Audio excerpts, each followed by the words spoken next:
Nah, urang kan urang ke kerja betul-betul lah urang tadi kuli bangunan. Maya ke puasa, rơi ke pitiam ke dari langit ni pak ke gedang ke kerja ke. Han ke puasa, boleh Ramadan. Ate ke puasa, ganyan tengah kerja bagau. Nang kerja ke pegah letak pahala. Orang ke ampun dosa na pegah Rasulullah. Gayu peringan na pegah Nabi. Siapa saja para pemilik pekerjaan meringankan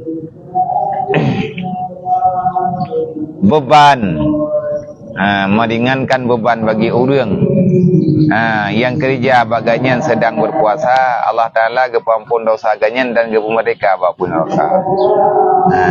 Kata ulang-ulang ke padung-padung go yang